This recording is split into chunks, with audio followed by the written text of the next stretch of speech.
So guys, in our previous video, we have already done the logistic regression. One important thing that I really want to show you, let's say if I change my random state to some other values, right? And probably if I execute it again, now what will happen, my data set that is getting created, right? It will get changed, based on the random state.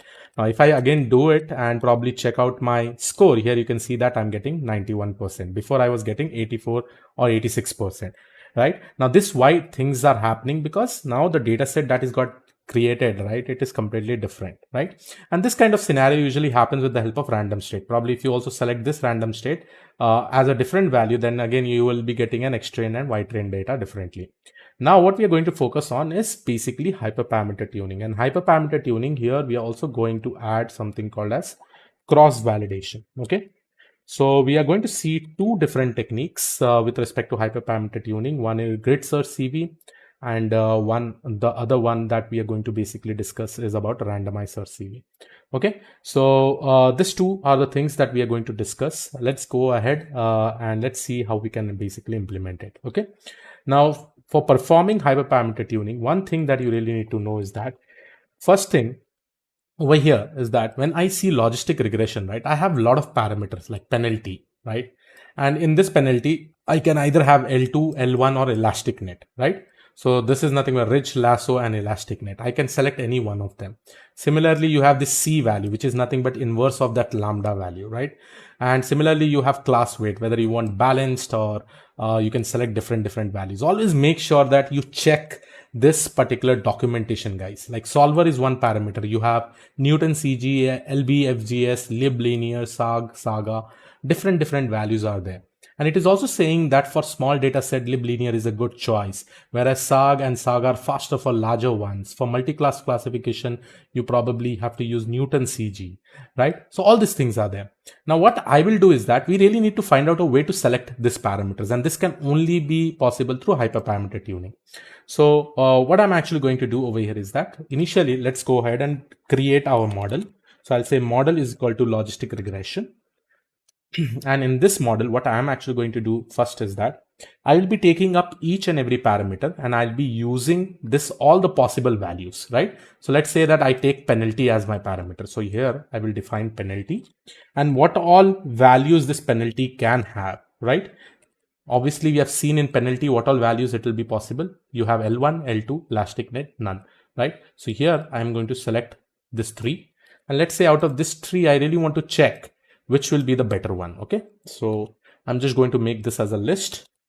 Okay, always make sure that you put the proper quotes. Don't only believe on copy and paste, right? So here you can see that I have selected all the penalty parameters. So I really want to check out of all these parameters, which is the best parameter, right? Then let's go with the next one. Let's say I want to select for the C. The C can also play a very important parameter. So let's say that I'm defining something like C values and all the possible C parameter values that can be there. Let's say I'm using 100, I'll be using 10, I'll be using 1.0, I'll be using 0.1, I'll be using 0.01. So I'm going to probably test from out of all this parameter, which will be the best C value parameter for this logistic regression. And this will change based on the data set.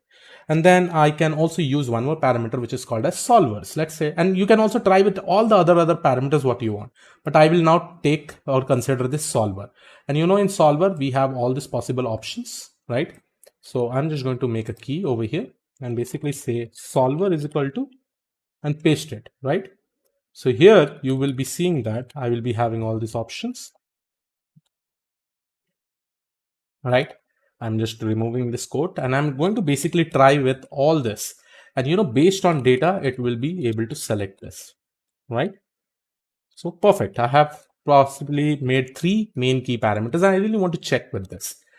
Now, when I take all this parameter, I have to put this into the key value pairs. Now, in order to put in the key value pairs, I'll be using a data structure which is called as dict.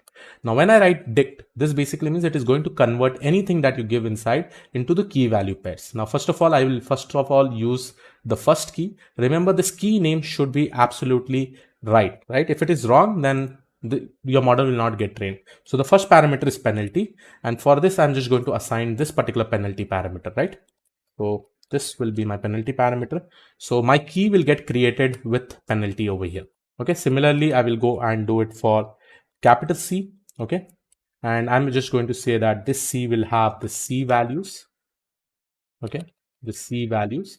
And the third dictionary that I'm actually going to create is for solver. So this solver will be nothing but solver. Okay, once I execute it, this is how your key value pair will get created, right? So all this key value pair, I really need to try and probably play with this, which is the best parameter that we'll be using in order to solve a problem. Now let me save this in one params variable. Okay, now for the hyperparameter tuning, we will be using first technique, which is called as grid search CV. And this is the first time we are using this. So please make sure that you understand it. With the help of grid search CV, what we will be trying to do is that we will try to find out the best parameter that will be fit for this specific data set.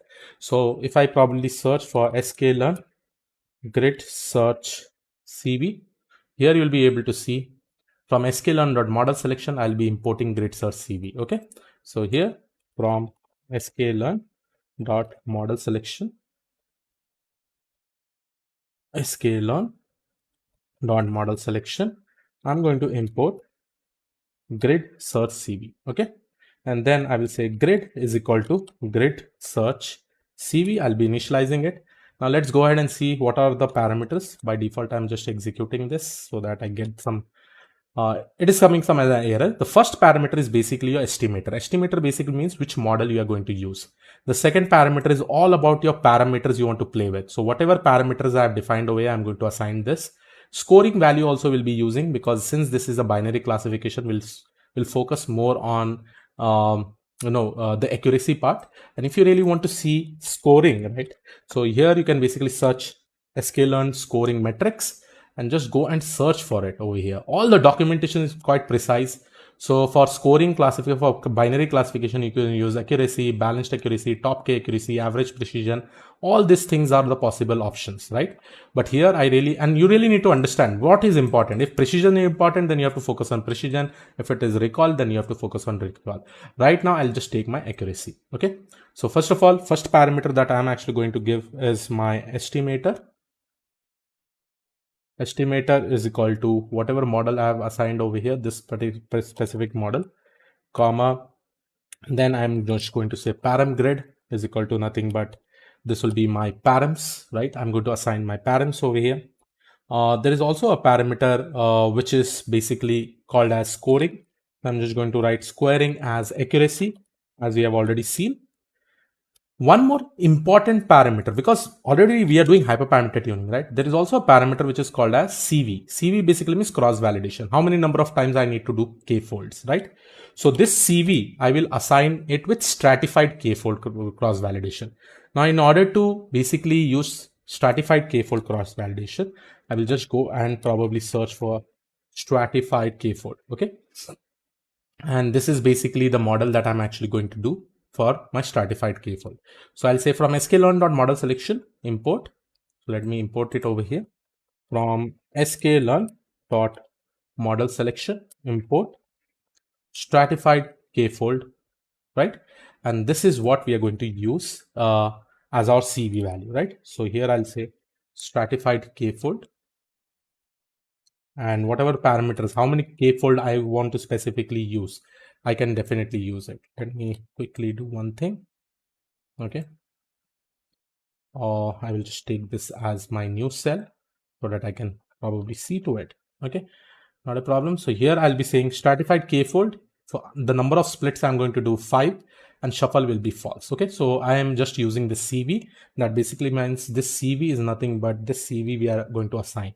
In short, 5 times we are going to do the cross validation. Okay. And let's see any other parameters that is left. One more parameter that I can specifically use over here is nothing but n underscore jobs is equal to -1. So that it uses all the processors in our system. Once I execute it, so now my grid is ready. So if you probably go and see grid, this is all the parameters that we have used. Now what it is going to do is that it is going to find out the best combination and give you the best parameters that will be fitted with your model. Now in the next step, what we are going to do is that we are going to take this entire grid search CV and just fit it with our train and test data. Sorry, train and Y train. So once we do it and once we execute it, now you'll be able to see that it will try to check for each and every parameter combination. It will try to find out the best parameter. Now, after we do the fit, the next step is that I will just go and write grid dot best params. Once I do this, here you'll be able to see out of all this parameter in C, 0.01 has got selected. In penalty, L1 has got selected. In solver, Saga has got selected. So, and if you also probably go and type grid dot best score, here is the best accuracy that you are able to get with respect to 92%, right? And what you can do is that with the help of grid also, you can also do predict probability or predict on your X test data, right? Now, once you do this, you will be getting your Y pred, right? And then we can just copy this entire thing and probably try to calculate the accuracy score, confusion metrics, and all the other things. So now let's go ahead and see. Now here you can see that I'm getting 92%, which is a better accuracy when compared to this one, that is 91.6. Your precision recall is also increased. Your F1 score is also increased. So this is how you can do hyperparameter tuning. Now, along with this, you also did cross validation, and here the cross validation that you have applied is nothing but stratified k-fold cross validation, and the cross validation was 5, right?